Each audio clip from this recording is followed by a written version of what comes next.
नमस्कार दोस्तों, मैं हूं आपका दोस्त अजय कुमार यादव और आज एक बार फिर से हाजिर हूं इतिहास के झरोखे से एक अद्भुत कहानी लेकर जो शायद ही आपने कभी सुनी होगी। 1305 ईस्वी के आसपास की बात है, जब दिल्ली के तख्त पर अलाउद्दीन खिलजी विराजमान था तो उधर राजस्थान में जालौर का शासक सोनग्रा चौहान शासक कर्णदेव चौहान था।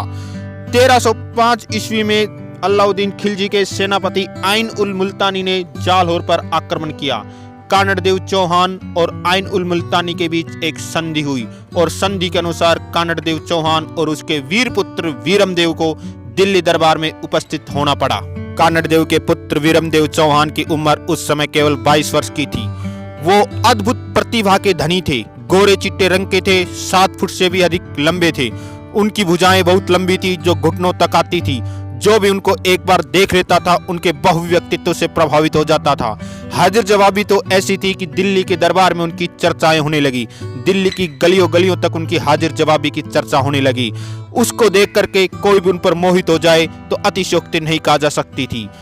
जब उनकी प्रशंसा अलाउद्दीन खिलजी की पुत्री शहजादी फिरोजा ने सुनी तो मन ही मन उनके ऊपर मोहित होगी और राजकुमार वीरमदेव को देखने की अभिलाषा करने लगी। कहते हैं जब एक बार शहजादी फिरोजा राजमहल की छत पर खड़ी थी तो उन्होंने वीर वीरमदेव को आते हुए देखा और अपनी सुध बुध खो बैठी। शहजादी उन्हें मन ही मन अपना पति मान बैठी।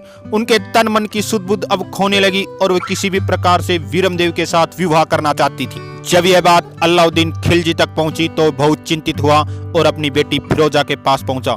उसने कहा कि तुम कैसे एक विधर्मी से विवाह कर सकती हो जो कि अपने अधीन एक छोटा सा सरदार है। आखिर पुत्री के हट के आगे पिता को झुकना पड़ा और दिल्ली के बादशाह अलाउद्दीन खिलजी ने यह संदेशा कर्णदेव और वीरमदेव के पास पहुंचाया। समय और स्थिति की नजाकत को देखते हुए उस समय तो कर्णदेव चौहान ने विवाह की हाँ भर ली। कर्णदेव चौहान और उनका वीर पुत्र वीरमदेव वापस जालौर आए और जालौर से संदेशा भिजवाया कि हम आज विवाह ना करें, कल भी विवाह ना करें। अलाउद्दीन खिलजी तुम्हारे जचे चाहे जो कर लेना, हम इस विवाह को करने को बिल्कुल भी तैयार नहीं है। हालांकि शहजादी राजकुमार से निश्चल प्रेम करती थी। वीरमदेव ने लिखवाया कि मामो लाजय भाटिया कुल लाजय चौहान, जय मैं परनू तुर्कनी तो पश्चिम उगय भान, कि हम अपने मामा के भाटिया कुल को नहीं ले जाऊंगा, अपने खुद के कुल चौहान को नहीं ले जाऊंगा। मैं तुर्क कन्या से किसी भी कीमत पर विवाह नहीं करूंगा। यह सुनकर अलाउद्दीन खिलजी क्रोधित हो उठा और एक विशाल सेना के साथ जालौर की तरफ रवाना हुआ। जालौर से पहले सिवाना दुर्ग के ऊपर आक्रमण किया गया, जहां वीर वीरमदेव के चचेरे भाई सातल और क्षेमदेव ने अद्भुत वीरता का प्रदर्शन किया, लेकिन एक धोखेबाज द्वारा किले की रणनीति का भेद बता देने के कारण सभी वीर लड़ते हुए वीर गति को प्राप्त हुए तथा राजपूत छत्रावणियों ने जौहर की अग्नि में अपने आप को पवित्र किया। राजकुमारी फिरोजा ने सभी सैनिकों को दिशा निर्देश दिया था कि वीरमदेव को हो सके तो जिंदा पकड़ना और मेरे पास हाजिर करना। अलाउद्दीन की सेनाएं जालौर की तरफ रवाना हुई, जहां जालौर के वीरों ने डटकर अलाउद्दीन सैन्य का मुकाबला किया। कई महीनों तक विकट युद्ध चलता रहा और तुर्कों का भीषण रक्तपात होता रहा। आखिर में एक विश्वासघाती सरदार बीकाजी ने किले का गुप्त रास्ता बता दिया और रात के अंधेरे में अलाउद्दीन की सेनाएं किले में घुस गई।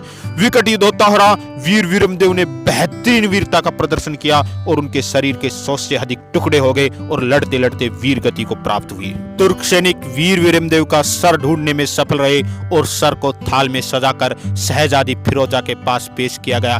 फिरोजा वास्तव में वीरमदेव से निश्चल प्रेम करती थी और उन्हें अपना पति मान चुकी थी। उनके सर को देखकर फिरोजा की आंखों से अश्रु की धार बहने लगी और उन्होंने सर को अपनी छाती से लगा लिया और सर को सम्मान लेकर के वो यमुना नदी के अंदर कूद करके अपनी जीवन लीला को समाप्त कर लिया। प्रिय मित्रों, वीडियो कैसा लगा? वीडियो को लाइक करें, चैनल को सब्सक्राइब करें, कमेंट में अपनी राय जरूर दें और इसी प्रकार अपने भाई को सपोर्ट करते रहे। जय हिंद, जय भारत।